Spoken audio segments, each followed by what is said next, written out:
안녕하세요. 저는 올해 43살이 된 여자이고 남편을 일찍 하늘로 보내서 지금은 시어머니와 저에게 하나밖에 없는 아들 총 3명이서 함께 살고 있답니다. 남편 없이 거의 대부분을 살아왔는데 제 남편이 아직까지도 병원에 누워있게 된 충격적인 이유를 이 자리에서 한번 이야기해 보려고 해요. 저는 남편과 선자리에서 처음 만났어요. 30대가 되니 부모님이 자기 친구 아들이 너무 괜찮다고 했다며 한 번만 만나보라고 했고 나가게 되었답니다. 남편을 처음 만났을 때 저는 30대였고 남편은 20대였어요. 저에게는 너무 어린 남자라 이성으로 보이지 않았고 그저 동생으로만 보여서 그날 밥 한번 먹고 집으로 돌아가려고 했죠.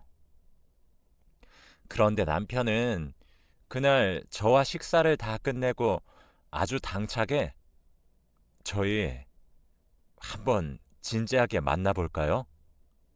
라고 하더군요. 저는 너무 당황해서 네? 그치만 저는 그쪽이 남자로 보이지 않네요. 저희 인연은 여기까지인 것 같아요. 죄송해요. 라며 거절했죠. 하지만 저 딱 3번만 만나봐요. 3번 만에 저한테 넘어오지 않으시면 깔끔하게 포기하겠습니다. 라고 하더라고요.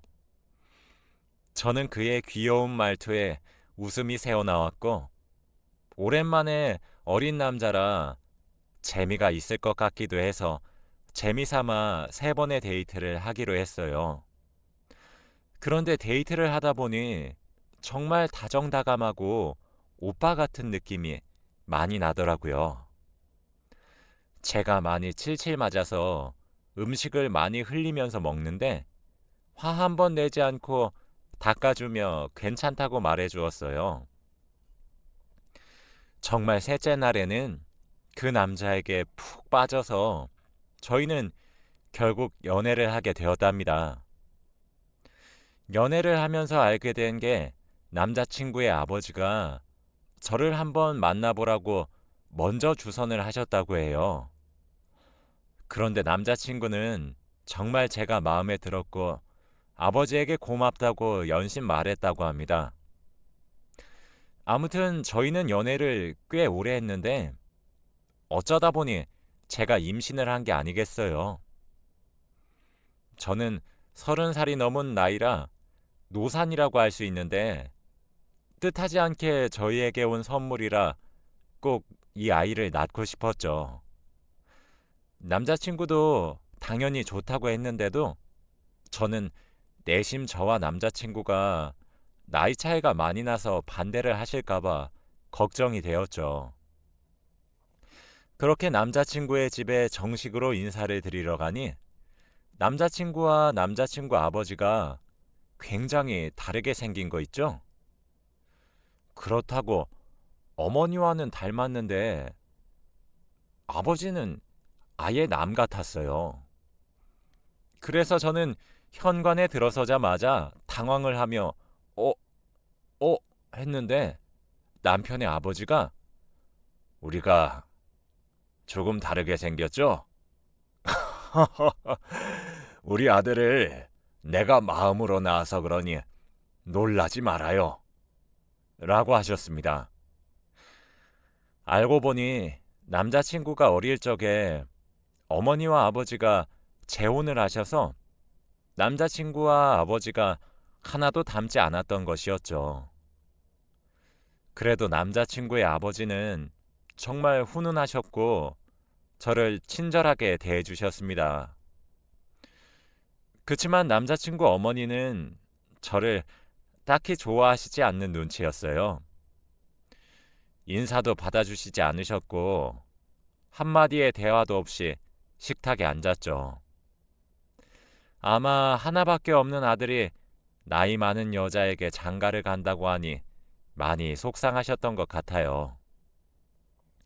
저는 식사를 마치고 어른들께 계획보다 조금 빠르게 임신을 했다고 말을 했는데 남자친구 아버지는 굉장히 좋아하시며 집안에 경사가 났네 라고 하고는 온 집안을 뛰어다니셨고 남자친구 어머니는 그래서 애를 낳을 건가? 라고 하셨어요. 저는 네, 저 이 아이 정말 잘 키울 자신 있고요. 어머니께 손 한 번 벌리지 않을 자신 있습니다. 라고 대답했죠. 그런데 그때 집안을 뛰어다니시던 시아버지가 대놓고 제 품평을 하시는 겁니다. 저는 그런 거에 예민한 편이라 살짝 인상이 찡그러졌는데 그때 남자친구 어머니께서 그래, 애도 가진 마당에서 지울 수도 없고 그냥 결혼하렴 이라고 했어요. 그렇게 저희는 결혼식도 올리지 않은 채로 시댁살이를 하게 되었답니다.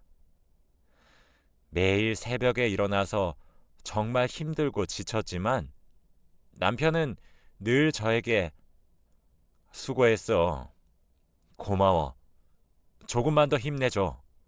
내가 돈 많이 벌어서 얼른 우리 와이프 호강시켜 줄게. 라고 하며 다독여 주었기 때문에 남편만 바라보면서 이 집에서 나갈 날만 기다리고 있었어요. 남편은 일반 직장인이고 시아버지와 시어머니는 과수원 일을 하시기 때문에 낮에는 항상 과수원에 가 있으세요. 저는 집에서 집안일을 하려고 했지만 시어머니는 저에게 며느라, 너는 과수원 안 나가니? 라고 하며 눈치를 주더군요. 저는 홀몸도 아닌데 과수원에 나가서 잡일을 하다 보니 너무 지쳤고 힘이 들었습니다.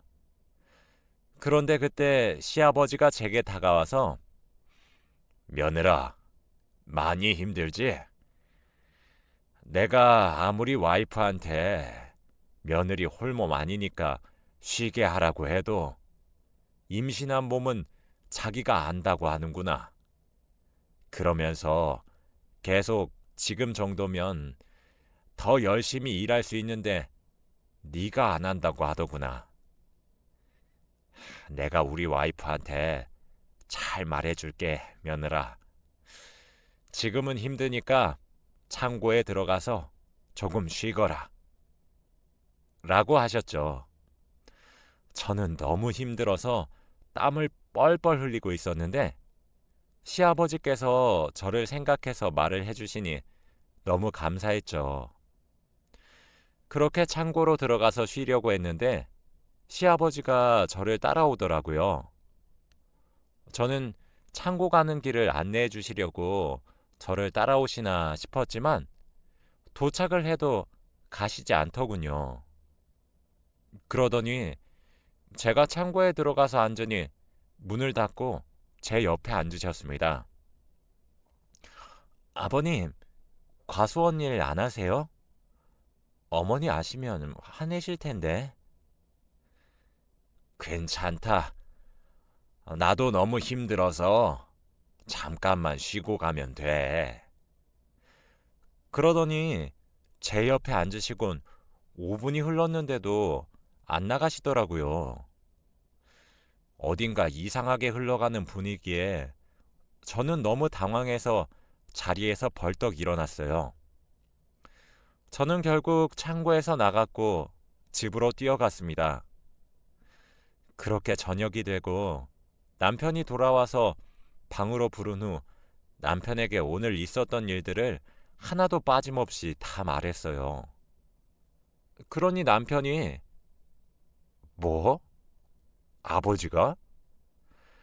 내가 지금 당장 아버지한테 조심해 달라고 말씀드릴게. 라고 하고는 방을 나갔죠. 그렇게 몇 분 후 남편이 아버지와 함께 저희 방으로 돌아왔고 시아버지는 저와 친해지고 싶어서 그랬는데 며느리가 싫어할 줄은 몰랐다며 미안하다고 했습니다. 그렇게 바로 시아버지가 정중하게 저에게 사과를 하시니 제가 조금 예민하게 굴었나 싶더라고요. 그래도 앞으로는 조심하실 거라는 생각에 기분이 나아졌어요. 그리고 다음 날은 폭우가 내려서 과수원 일을 하지 못하게 되었고 남편은 폭우 때문에 출근 시간이 조금 늦춰졌습니다. 저는 아침부터 시어머니와 시장에 가기 위해 나와서 집에는 시아버지와 남편만 있었죠. 시장에 갔다가 집으로 돌아왔는데 저희 집 앞에 구급차가 대기해 있더라고요. 혹시나 집에 큰일이 생긴 건가 싶어 시어머니와 저는 집으로 뛰어갔더니 남편이 쓰러져 있는 게 아니겠어요. 저는 너무 놀란 마음에 쓰러져 있는 남편을 부여잡고 엉엉 울었어요.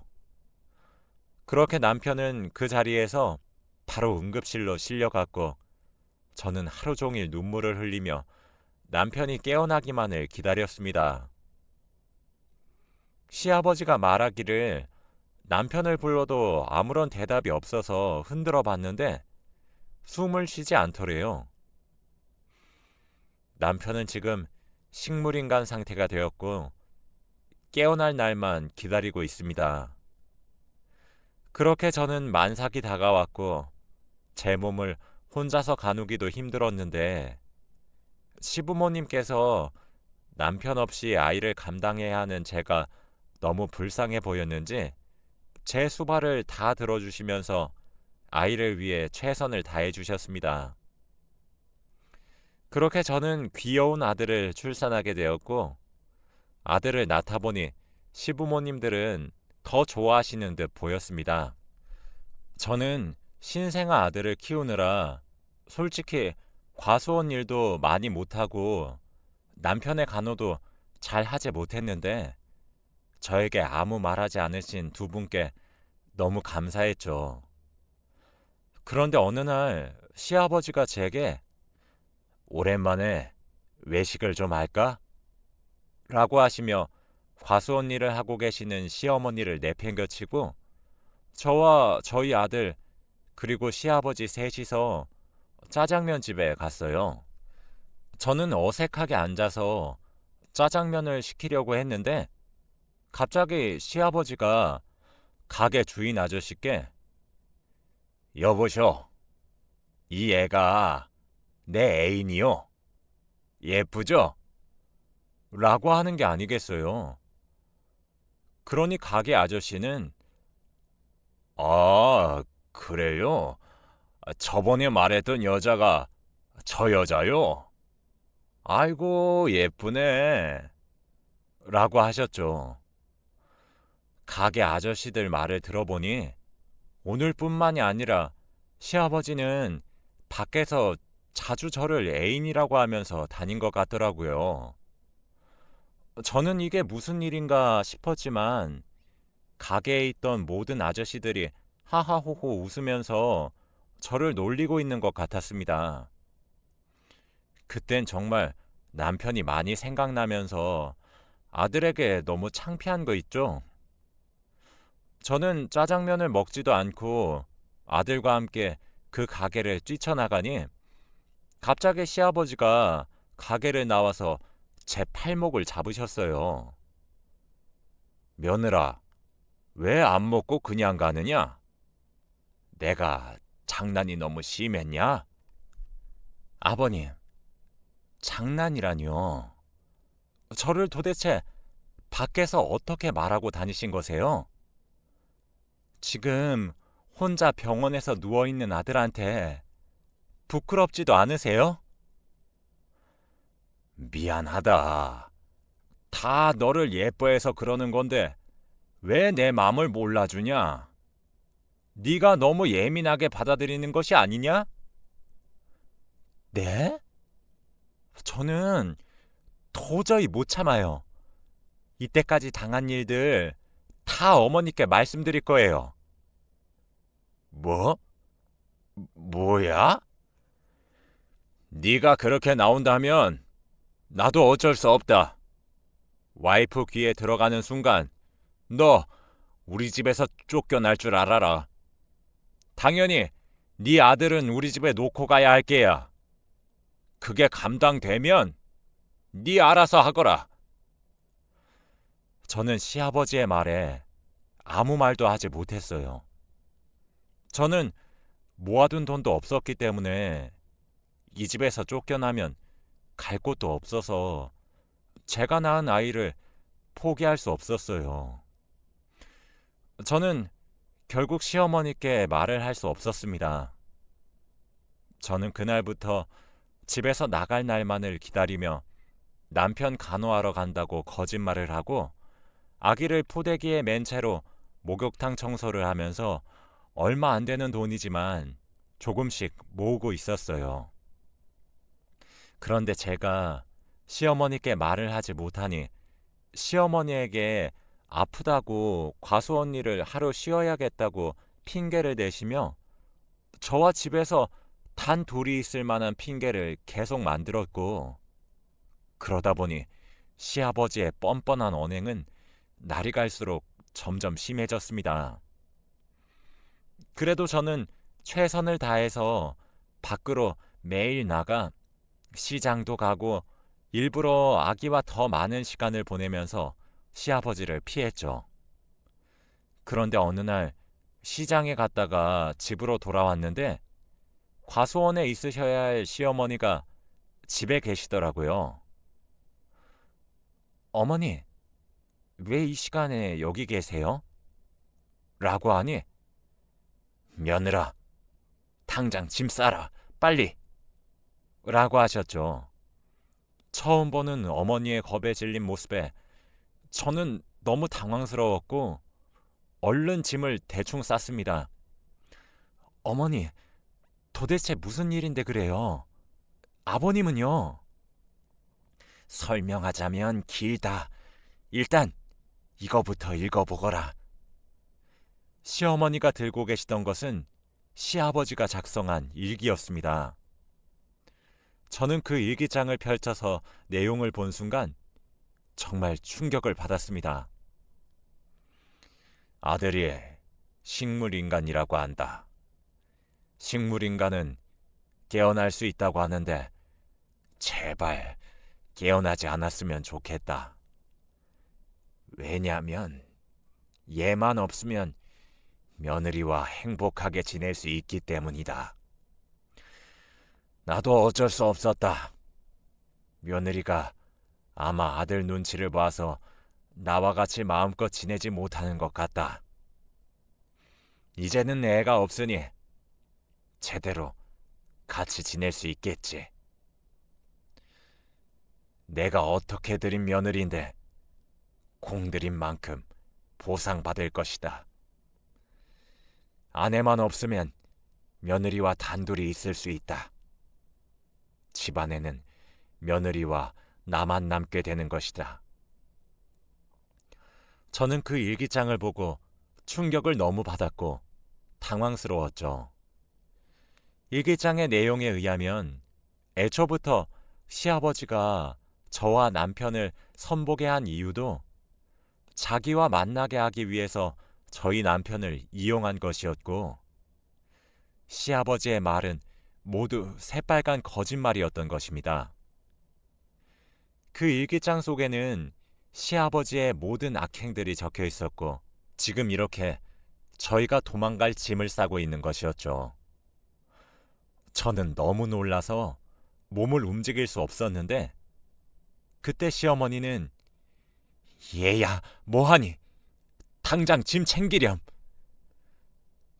저는 겨우 정신을 차리고 짐을 챙긴 뒤 집을 뛰쳐나왔습니다. 그런데 집을 나와서 어린 아들을 업고 시어머니와 도망쳤는데 정말 눈물이 흐르더라고요. 대충 어느 정도 집과 멀어지고 나서 시어머니는 절 다그쳤어요. 너 왜 그런 일을 당하고도 나한테 한마디도 안 했니? 아니, 시아버지가 말하면 아들 두고 저 혼자 집에서 내쫓는다고 하셔서. 뭐? 그리고 밖에서 너를 여자친구라고 하고 다녔다며. 어떻게 그런 수모를 겪어도. 에휴, 집안의 남자를 잘못 들였다. 전부 다 내 잘못이야. 우리 아들 불쌍해서 어째. 라고 하시며 저를 안고 같이 펑펑 울었습니다. 제가 목욕탕 일을 하면서 벌어놓은 조그만한 돈으로 택시를 타고 경찰서를 가서 시아버지를 신고했습니다. 일기장을 내밀고 말을 하니 경찰도 이런 경우는 처음이었다면서 너무 당황스럽다고 하더군요.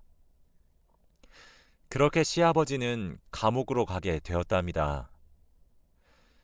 경찰에 신고를 하고 일기장을 다시 차근차근 보는데 시아버지는 저희 아빠와 아는 사이여서 아빠가 제 사진을 시아버지께 보여주면서 자랑을 하니 그때 사진을 보고 저에게 반했다고 합니다. 그래서 이렇게 큰 그림을 그리셨던 거고요. 시아버지는 저와 시어머니에게 내가 무슨 잘못을 했다고 그래?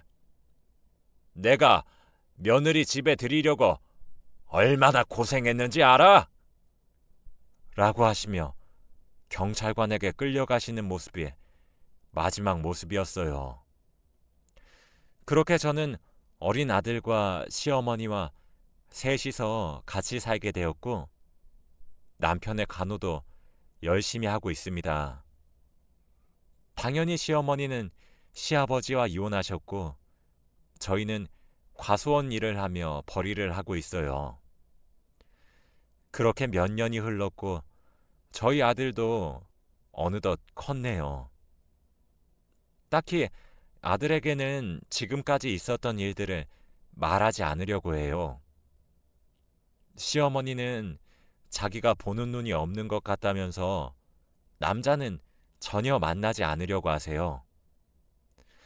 저도 아직 남편이 깨어날 거라고 믿기 때문에 새로운 사람을 만날 생각은 없습니다. 제 이야기는 여기까지이고 들어주셔서 감사합니다.